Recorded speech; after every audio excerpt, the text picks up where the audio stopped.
Good morning, everybody. How you doing? Russell Moore coming to you live, dedicated to financial literacy. Again, this channel is for newbies, new investors, people that are just getting started. It's around 12:30 a.m. Pacific time.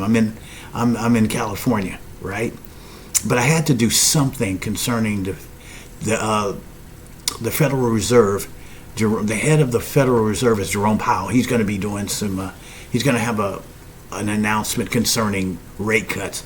And most people in the financial industry and investors, Wall Street, and everybody pretty much knows this.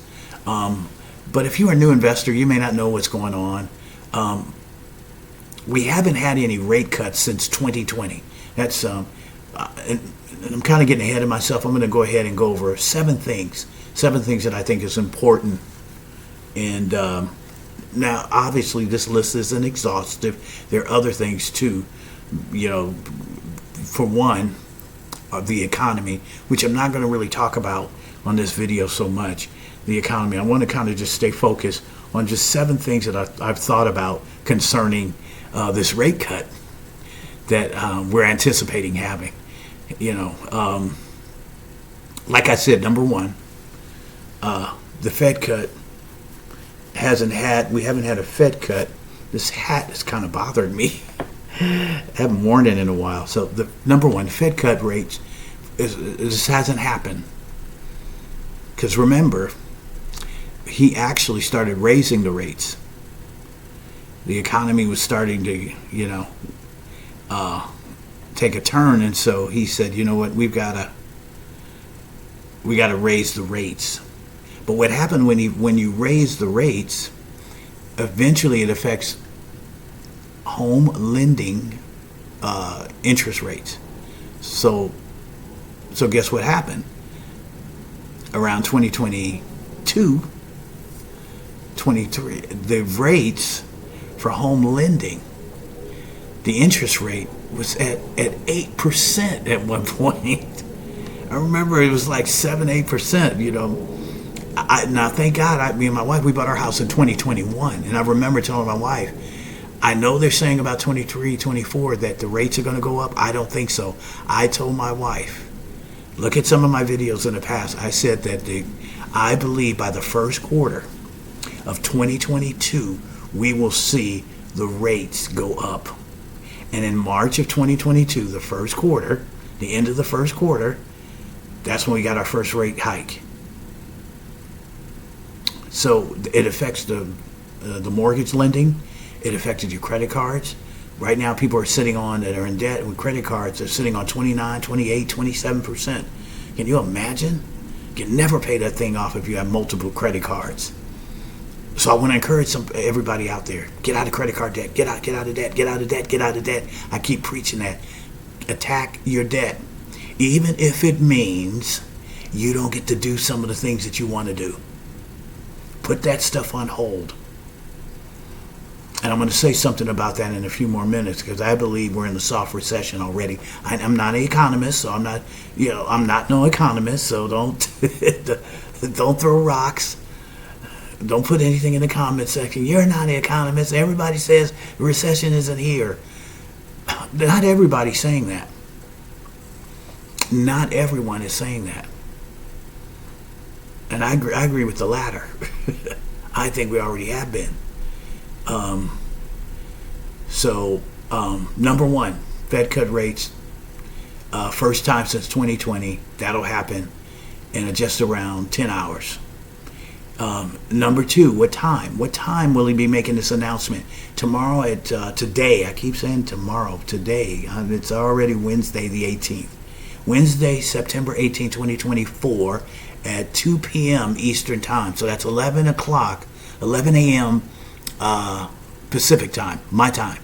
So at 11 a.m. I'm going to be queuing in on what he's going to, how much he's going to cut the rates. Okay. Number three, the size of the cut. Size really does matter, gang. Size really does matter. The size of the cut. Most people are anticipating 25 basis points, that he'll go easy, and he'll start off a little slow, and then pick it up. I don't know. I think, and particularly because a lot of people thought that he may have reduced and sliced and reduced the rate earlier this year. Remember, we're in September now. So I'm anticipating 50 basis points tomorrow. Today, Russell. Today. Say today. Say it with me. Today. All right.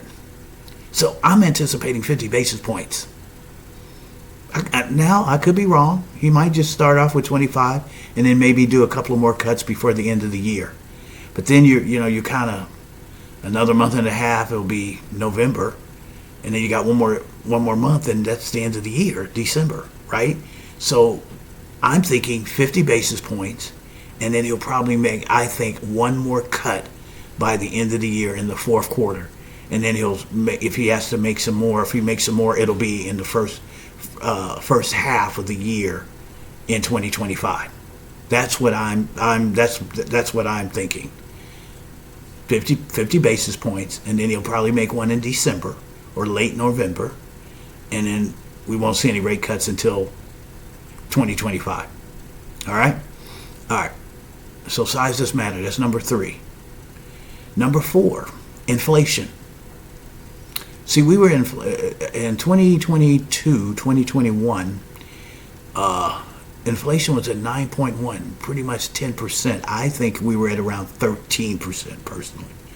Now they said inflation is down to 2.5%. But I want to tell everybody this, that most of the reports, the CPI, Consumer Price Index, and the PPI, CPI does not include what you pay for food and energy. You guys, that's a big chunk of your expenses. So that's not even included on the report. So when they say inflation's at 2.5, they're excluding those too. I personally think we're at about 4.5, maybe even 5%. If we were going by the old model and how they calculated it back in the day. So anyway, they're saying inflation is at 2.5. Now, number 5, before I get into unemployment, how would this rate affect us? Because, a new investor, like, well, so what? The Fed's going to cut the rate. How is that going to help me or break me? Well, here's the thing. Eventually, it'll go over. The federal rate cut is different from, like, your mortgage lending interest rate, okay? But it does affect that area. It does affect your auto loan. Say you want to buy a car in 2025. Right now, they're looking at 6-7% for auto loan. You might catch something for 5%, but with this rate cut, depending on how large the rate cut is, it could actually drop down to about 4 or 5%. I don't think we're going to see 2%. We may not see that in our lifetime again. You never know. They would have to reduce the rate cuts down to, right now we're at, the federal rate is at around 5.5%. They would have to get it down to 0 again. I don't think that's going to happen. So, yeah. So that's how it'll affect you. Your credit card, some of you are looking at 29%, 28%, 25%. Your interest that you're paying on your credit card, that'll come down. Now, here's the other thing, though. Say you have a savings account where you got 5% interest that you're making that you're gaining on your savings account. That's going to change. See, when the rates go up, the interest rate for the banks will go up too, as far as what they award you for, saving and putting your money in their institution. But when the federal rate drops, eventually it's going to catch up, and the banks, that rate will drop as well. So keep that in mind. Mortgage lending will drop. Right now we're at around 6-7%. Right? It'll drop down to around 5, maybe 4.5. But I would say about 5% you may be able to get a mortgage loan from a lender by 2025. Yeah, after rate cuts. And then auto loans, it affects that too. Auto loans, any kind of loans, man, you'll be able to get a better price. So how will that help you? Say you were thinking about buying a home, but you've been priced out because of the interest rate. And really, a lot of people thought that prices, particularly here in California, depending on where you are, but here in California, the prices haven't dropped that much. You might get a 15, 20% here and there, but okay, 15, 20% from 800,000 for a 2-bedroom with 1,700 square feet. I mean, our prices are still ridiculous here. I was just talking to a friend just recently. His daughter just sold her condo for the amount she wanted, pretty much. And it was a beautiful place, but if you were in another state like Nevada or no, not Washington. Seattle is expensive too. But say you were in Nevada, Vegas, $800,000, you can get you almost a mansion, and definitely in the Midwest. So anyway, I'm just saying, I don't want to get off into housing and all that, but now, number 5, unemployment usually is up when the rates are cut. So that's one of the things that happened too. Right now we're at about 4.2% for unemployment. 4.1, 4.2% is where unemployment is. So it's actually been going up. Unemployment's been going up. That's why I believe, that's what a lot of times they determine the recession, where the recession is on, is when people start losing their jobs and they're not able to regain and retain another position quickly. See, the last couple of years, if you left a job or lost your job, you usually could get a job pretty quickly. The time in which when you were laid off or fired or left a position, and the time you got your new position it was short. The duration was pretty short. Now it's becoming longer. So if somebody leaves their job, it's taking a little bit longer to retain a new position. It may take 3 to 6 months. As for a few years ago, 1 week. Actually, before you could even leave the job, somebody's asking, hey, we're hiring over here. Is anybody available? But now the duration, I want you guys to keep an eye on this.